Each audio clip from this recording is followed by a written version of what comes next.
Son outil était dur comme de la pierre pendant qu'il nous regardait jouer ensemble. « Salut tout le monde, je suis Solène. Et croyez-moi, vous allez vouloir savoir comment cette nuit va se terminer. Imaginez ceci, la pièce baigne dans la douce lueur des bougies. Et le dîner? Eh bien, ce n'est vraiment que le début. L'atmosphère est chargée d'une tension subtile et chaque regard échangé à travers la table laisse présager que le meilleur reste à venir. Nous sortions ensemble depuis quelques mois et tout se passait si bien. Je me sentais comme la fille la plus chanceuse du monde d'avoir trouvé quelqu'un comme Mathieu. Il était tout ce que j'avais toujours voulu, charmant, beau, et il avait cette façon de me faire rire même dans les jours les plus sombres. Alors, naturellement, je voulais que cette Saint-Valentin soit inoubliable. Je me souviens de l'excitation qui bouillonnait en moi alors que je me préparais. J'avais prévu un repas magnifique, ses plats préférés. Mes parents avaient accepté de quitter la maison pour la soirée, nous laissant l'endroit rien que pour nous. Tout allait être parfait.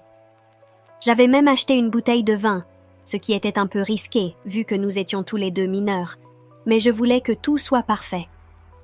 À l'approche du jour, je ne pouvais m'empêcher de remarquer que Mathieu semblait distant. Il souriait toujours et disait toutes les bonnes choses, mais il y avait quelque chose dans ses yeux qui semblait étrange. J'ai essayé de chasser ces sentiments. C'était la Saint-Valentin, après tout. Je devais probablement trop réfléchir.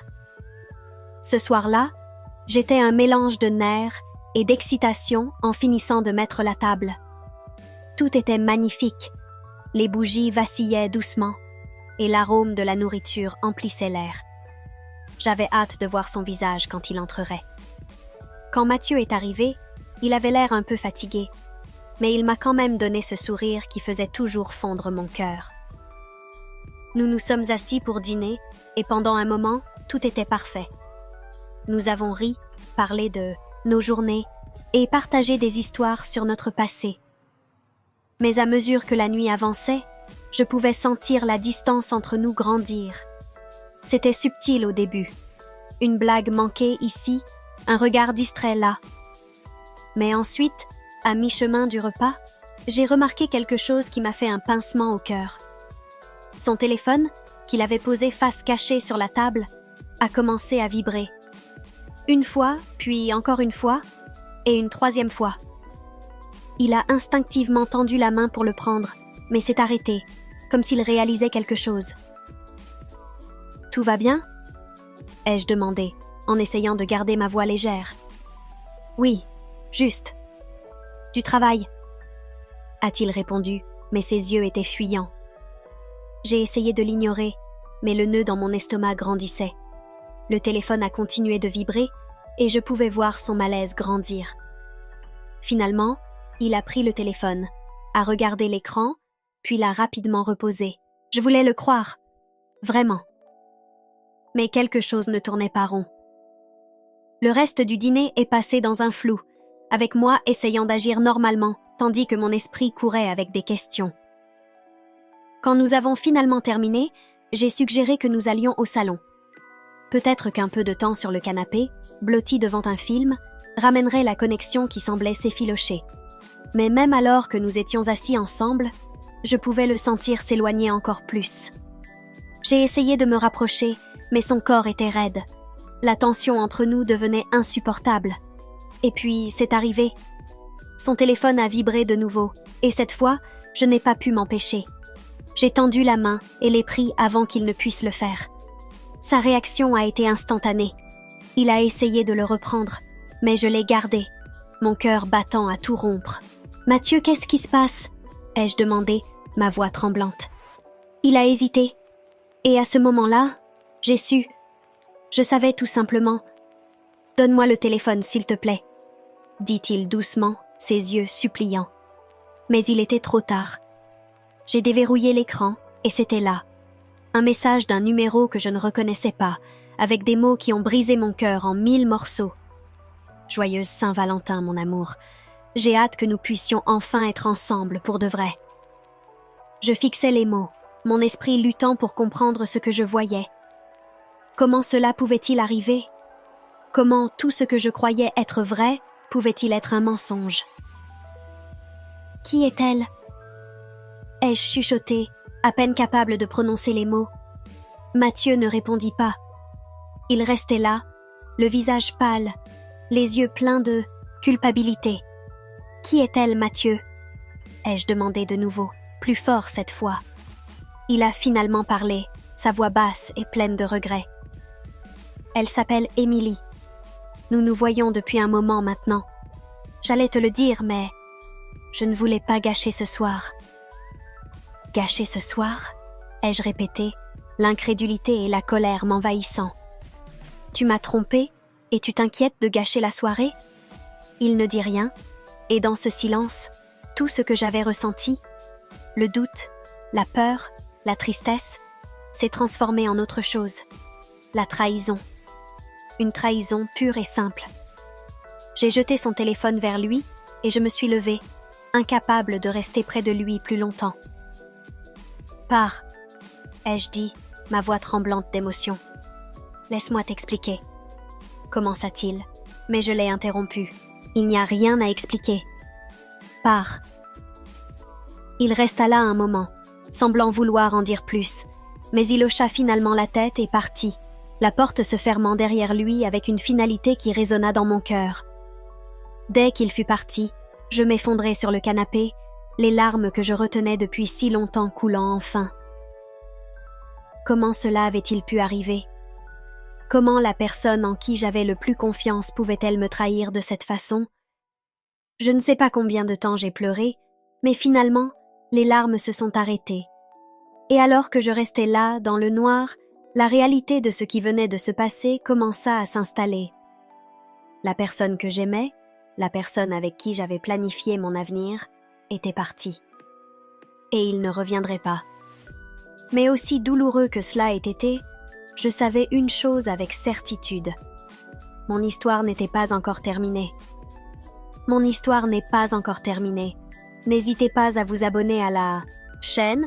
Merci, retour à l'histoire. Ce n'était que le début. Les jours qui ont suivi ont été parmi les plus durs de ma vie. Partout où je regardais, il y avait des rappels de Mathieu. Sa brosse à dents dans la salle de bain, le pull qu'il avait laissé sur mon lit, les photos de nous souriant ensemble sur mon téléphone. C'était comme si mon monde entier avait été bouleversé, et je ne savais pas comment y trouver un sens. Mais il fallait continuer. La vie ne s'arrête pas parce que ton cœur est brisé. Je me suis plongée dans le travail et les études, essayant de me distraire de la douleur.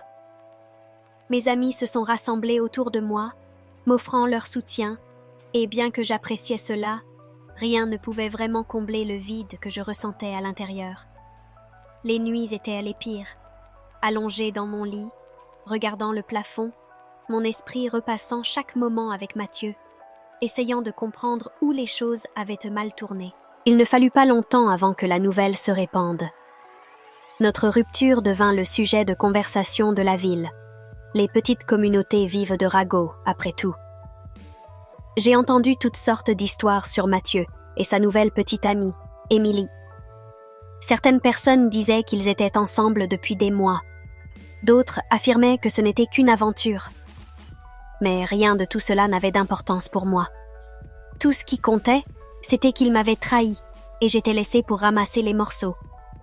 Un soir, environ 1 mois après notre rupture, je faisais défiler mon téléphone lorsque je suis tombée sur une vieille vidéo de nous deux.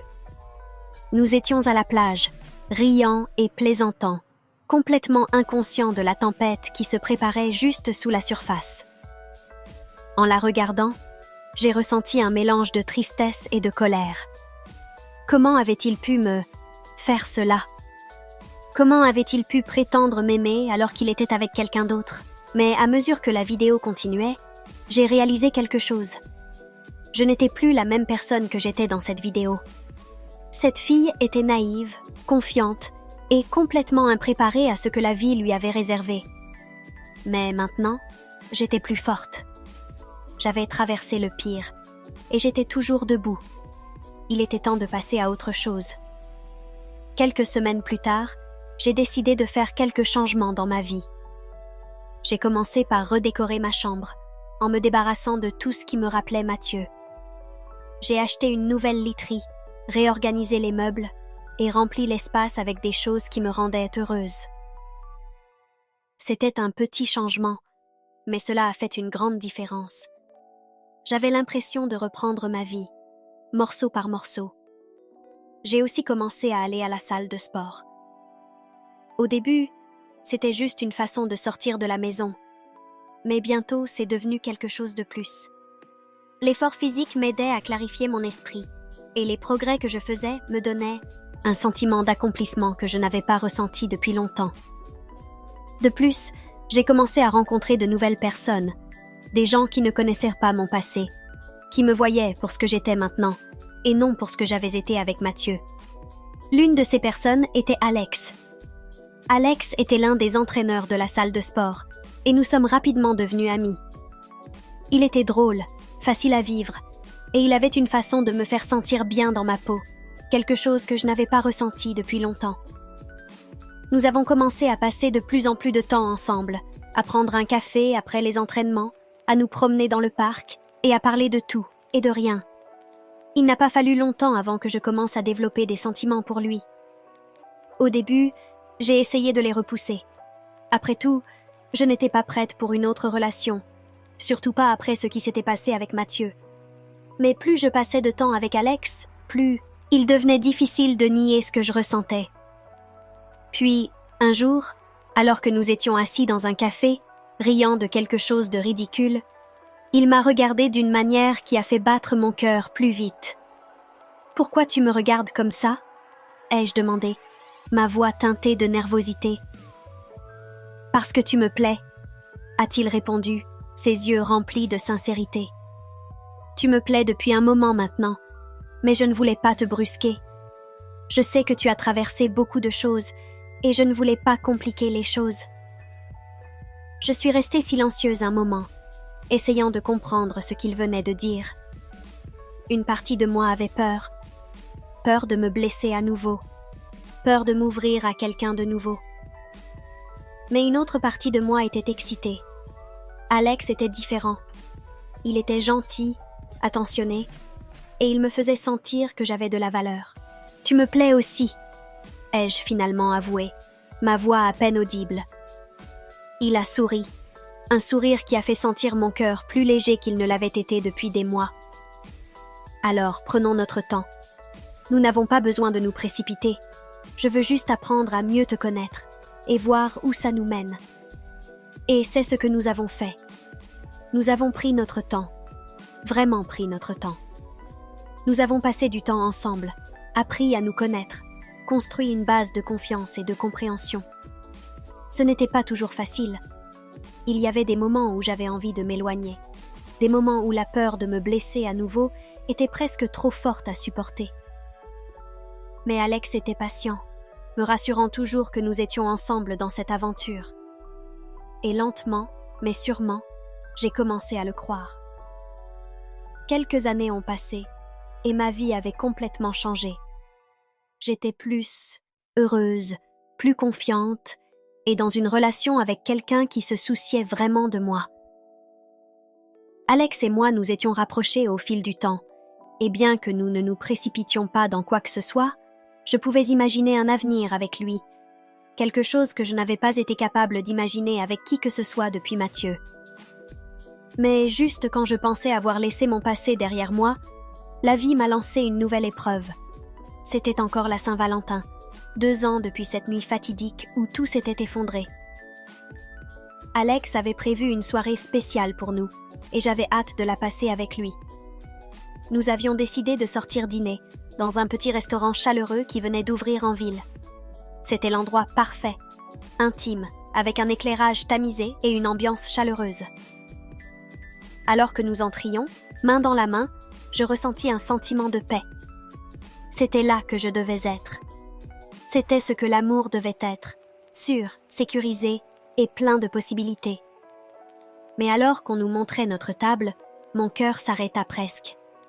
Là-bas, de l'autre côté de la salle, servant un groupe de clients, se trouvait Émilie. La même Émilie qui avait été avec Mathieu. la même Émilie qui avait involontairement brisé mon cœur. Et elle était visiblement enceinte, son ventre arrondi bien visible sous son uniforme. Pendant un instant, je ne pouvais plus respirer. Le passé revint en force, et toutes les émotions anciennes, la colère, la douleur, la trahison, envahirent mon esprit. Que faisait-elle ici? Pourquoi travaillait-elle comme serveuse dans cette petite ville? Et où était Mathieu? Comme s'il sentait mon malaise, Alex serra ma main. « Ça va ?» demanda-t-il, sa voix pleine de préoccupation. Je forçai un sourire et hochai la tête. « Oui, ça va. Juste, surprise de voir quelqu'un que je connais. » Nous nous sommes assis, mais je ne pouvais pas me concentrer sur le menu ou la conversation. Mes yeux revenaient sans cesse vers Émilie, l'observant alors qu'elle se déplaçait entre les tables, son visage impassible. Elle ne m'a pas vue, ou si elle l'a fait, elle ne l'a pas montré. Mais je ne pouvais m'empêcher de penser que c'était une sorte de blague cosmique, un rappel que, peu importe la distance parcourue, le passé est toujours là, prêt à refaire surface. Au fur et à mesure que la soirée avançait, j'ai essayé de chasser ces pensées, de me concentrer sur Alex et le bon moment que nous passions. Mais c'était difficile d'ignorer les questions qui tournèrent dans ma tête. Que s'était-il passé avec Mathieu? Pourquoi n'était-il pas ici avec elle? Et pourquoi la revoir me touchait-elle autant? Finalement, alors que nous finissions notre repas, je ne pouvais plus le supporter. Je m'excusai de la table et me dirigeai vers les toilettes, ayant besoin d'un moment pour me ressaisir.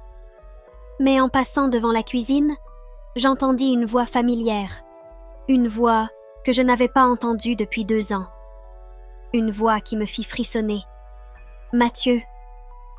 Il se tenait près de la porte de la cuisine, parlant avec l'un des chefs, aussi séduisant que dans mon souvenir. Mais il y avait quelque chose de différent chez lui, quelque chose qui le rendait plus vieux, plus fatigué. Il ne m'avait pas encore vue, et pendant un instant, je pensais à faire demi-tour et partir. Mais avant que je ne puisse bouger, il leva les yeux et nos regards se croisèrent. Il y eut une lueur de reconnaissance, suivie de surprise, puis quelque chose d'autre, quelque chose que je ne pouvais pas tout à fait identifier. « Clara », dit-il, sa voix incertaine, comme s'il ne pouvait pas croire que c'était vraiment moi. Je restais figée, mon esprit en ébullition. Que devais-je dire? Comment devais-je agir? C'était l'homme qui avait brisé mon cœur, l'homme qui m'avait laissé en morceaux. Et maintenant, il se tenait là, devant moi, comme si les 2 dernières années n'avaient pas existé. Mais elles avaient existé. Je n'étais plus la même fille qu'il avait laissée derrière lui. J'étais plus forte maintenant. J'avais tourné la page. J'avais trouvé quelqu'un qui m'aimait pour ce que j'étais et non pour ce qu'il voulait que je sois. « Mathieu », ai-je finalement répondu, ma voix ferme. « Ça fait longtemps. »« Oui », dit-il, l'air un peu perdu. « Ça fait longtemps. » Il y eut un silence gênant, et pendant un instant, je pensais à simplement partir, mais quelque chose en moi m'empêcha de le laisser ainsi. J'avais besoin de clore ce chapitre. J'avais besoin de savoir. « Alors », dis-je, en essayant de garder un ton décontracté, « comment ça va? Comment va Émilie ?» Il hésita, et dans cette hésitation, je vis tout ce que j'avais besoin de voir. La culpabilité, le regret, la tristesse. « Ça n'a pas marché », admit-il, sa voix à peine audible. « Nous avons essayé, mais ce n'était pas fait pour durer. » Je hochai la tête, ressentant un étrange mélange d'émotions. Une partie de moi voulait ressentir de la compassion pour lui, mais une autre partie de moi se sentait justifiée. C'était l'homme qui avait choisi quelqu'un d'autre à ma place, qui avait pensé que l'herbe était plus verte ailleurs. Et maintenant, le voilà, seul et travaillant dans un restaurant, tandis que moi, j'étais avec quelqu'un qui se souciait vraiment de moi.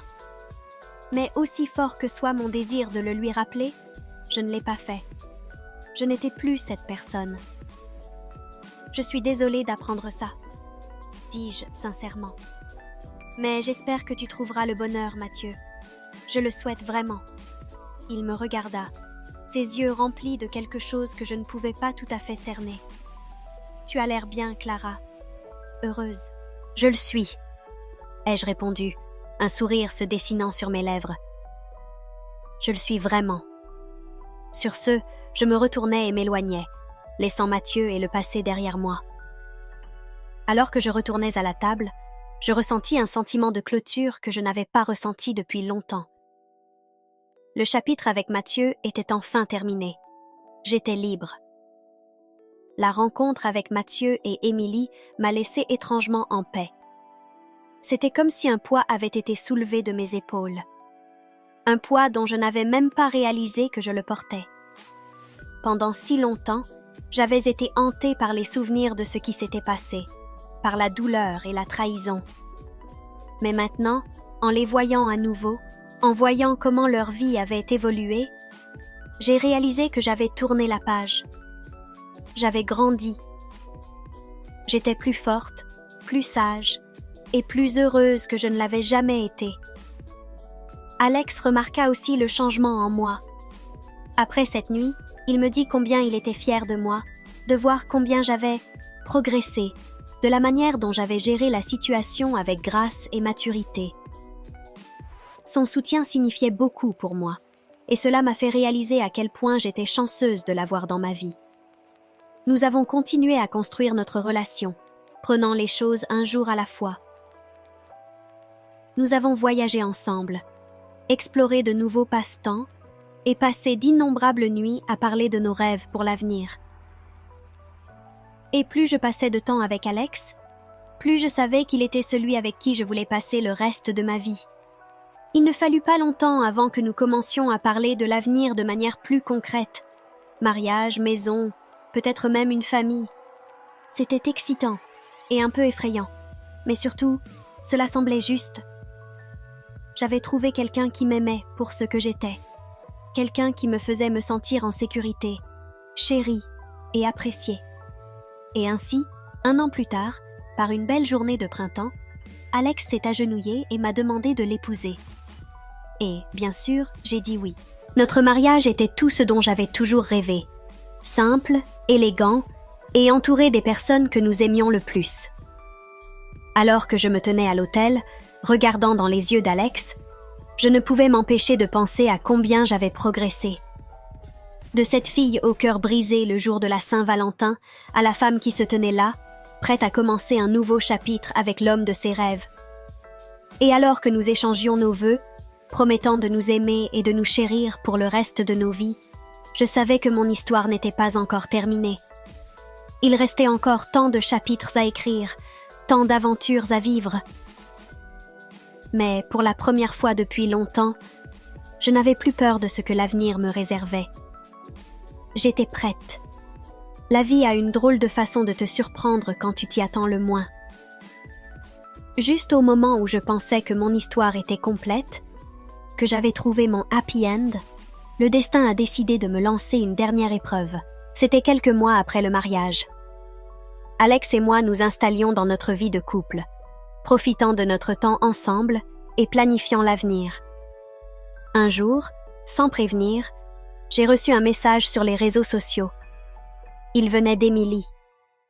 J'ai hésité avant de l'ouvrir, incertaine de ce qu'elle pouvait bien vouloir. Une partie de moi voulait l'ignorer, laisser le passé derrière moi. Mais la curiosité a pris le dessus, et j'ai cliqué sur le message. « Salut, Clara, j'espère que tu vas bien. Je sais que c'est inattendu, mais j'ai beaucoup pensé à toi ces derniers temps, et je sens que je te dois des excuses. Je sais que j'ai joué un rôle dans la douleur que tu as traversée avec Mathieu, et j'en suis vraiment désolée. Je n'ai jamais voulu te blesser, et je regrette la tournure des événements. J'ai traversé beaucoup de choses depuis, et cela m'a fait comprendre à quel point il est important de faire amende honorable. Si tu es ouverte à cela, j'aimerais beaucoup te rencontrer et discuter. Pas de pression, bien sûr. Je voulais juste te tendre la main. Amicalement, Émilie. » Je fixais le message, mon esprit en ébullition. C'était la dernière chose à laquelle je m'attendais. Après tout ce qui s'était passé, après toute la douleur et le chagrin, Émilie tendait la main pour s'excuser. Une partie de moi voulait supprimer le message et passer à autre chose. Mais une autre partie de moi sentait que c'était une opportunité pour tourner vraiment la page. Une véritable clôture. Après en avoir discuté avec Alex, j'ai décidé de la rencontrer. Nous avons convenu de nous retrouver dans un café. Et alors que je l'attendais, je ne pouvais m'empêcher de me sentir nerveuse. Que dirait-elle? Que voulait-elle? Quand Émilie est entrée, je l'ai à peine reconnue. Elle semblait fatiguée, usée par la vie, et il y avait une tristesse dans ses yeux qui n'était pas là auparavant. Alors qu'elle s'asseyait en face de moi, je pouvais voir que cela n'allait pas être facile pour elle. « Merci de m'avoir rencontrée, » dit-elle, sa voix douce. « Je n'étais pas sûre de le faire, » ai-je avoué. « Mais je suis contente que tu aies tendu la main. » Elle hocha la tête, prenant une profonde inspiration avant de parler. « J'ai fait beaucoup d'erreurs dans ma vie, Clara. Et l'une des plus grandes a été de m'impliquer avec Mathieu alors qu'il était avec toi. J'étais jeune, égoïste, et je n'ai pas réfléchi à la manière dont mes actions allaient affecter les autres. Mais j'ai eu beaucoup de temps pour y penser, et je réalise maintenant à quel point j'avais tort. » Je l'ai écouté parler, surprise par l'honnêteté et la vulnérabilité dans ses paroles. Elle m'a raconté comment les choses s'étaient effondrées avec Mathieu, comment elle avait eu du mal à joindre les deux bouts après leur rupture, et comment elle avait fini par travailler comme serveuse pour subvenir à ses besoins et à ceux de son enfant. Cela n'avait pas été facile, et elle avait appris beaucoup de leçons difficiles en cours de route. « Je ne te dis pas ça pour que tu aies pitié, dis pas « de moi », dit-elle, ses yeux remplis de sincérité. « Je voulais juste que tu saches que je regrette tout.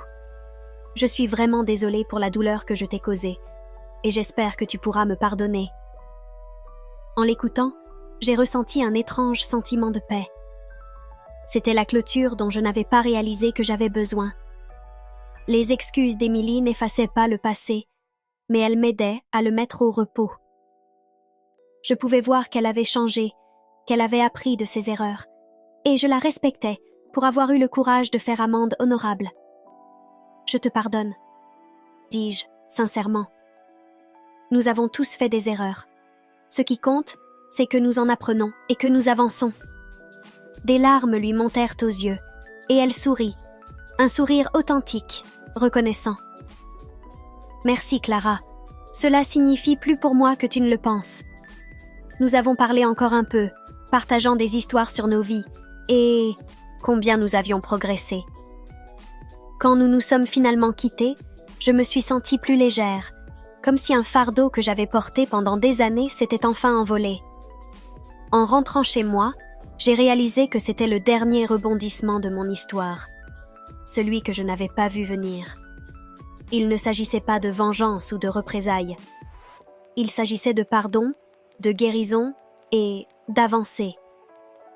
Émilie et moi avions toutes les deux fait notre part d'erreurs, mais nous en avions tiré des leçons, et c'était ce qui comptait. Avant de partir, pense à t'abonner.